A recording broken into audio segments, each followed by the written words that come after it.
Melania gets horrible news.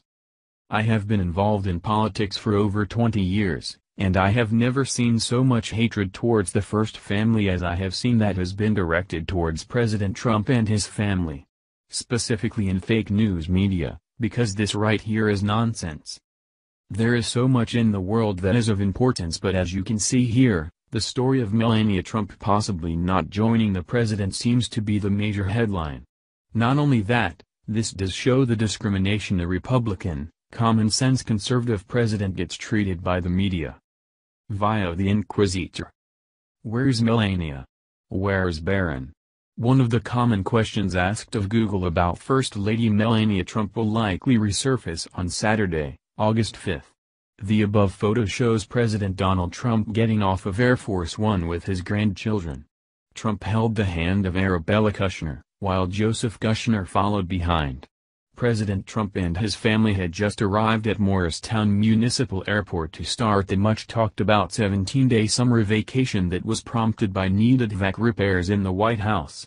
The photos were taken on Friday, August 4, but Melania and Barron were not spotted leaving with Trump. According to Heavy, Melania plans to join Trump at his Bedminster Golf Club. However, the photos show Ivanka Trump and her husband, White House senior advisor Jared Kushner, but not Melania and Barron, with the group. Following the Instagram hashtag named Trump National Golf Club, Bedminster could produce impromptu photos of President Trump, Melania, Barron, and other members of the Trump family over the next 17 days and beyond, taken and uploaded by visitors at the club. Whereas Melania and Barron will likely be welcomed with open arms at Trump's golf club, there is controversy over whether or not Melania's presence is wanted at the Invictus Games in Toronto in September. According to the Torontoist, Brad Fraser wrote that Melania showing up at the Invictus Games would be insulting to veterans with disabilities. Fraser wanted to know where Melania was when Trump made fun of a reporter with disabilities. When Donald Trump mocked a disabled reporter during the election campaign, where was Melania? Brad called Melania showing up to the game's hypocrisy at its finest. Soldiers with serious disabilities who will compete in the sports event shouldn't be mocked by Melania's presence, notes Brad, writing that with Melania leading the delegation, she represents a privileged and sinister clan of the Trump family that is narcissistic. The folks that President Trump has mocked, according to Brad, makes Melania not the ideal candidate for such a role in the Invictus Games. Meanwhile, whereas photos of President Trump waving and boarding Marine One on the south lawn of the White House fill the Associated Press photo gallery, along with photos of pods preparing for the renovation project, eventually photos of Melania and Barron may appear therein also.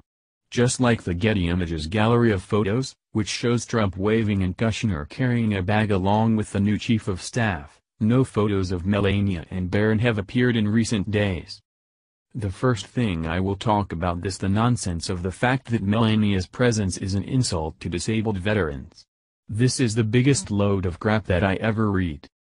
I want to make it clear that President Trump did not mock a disabled reporter. You can see the proof here. Fake news media has been trying to take down President Trump since his inauguration. They fail to come up with the facts because in reality, sources say is not facts. In this example obviously, it shows that this was a lie from fake news. The audacity of this so-called journalist to make such a claim into wanting to ban Melania Trump because of lies and is atrocious. I would like to know where was this reporter when J.K. Rowling used a wheelchair-bound child to slander President Trump without seeing the facts at a speech POTUS was at? Media has become unhinged. This needs to stop because it helps with spreading not only hate but it could lead to incitement. I hope that Invictus Games will look at the facts and not at the ignorance from Brad Fraser. It is a shame that facts are no longer a guideline for mainstream media to use for news stories.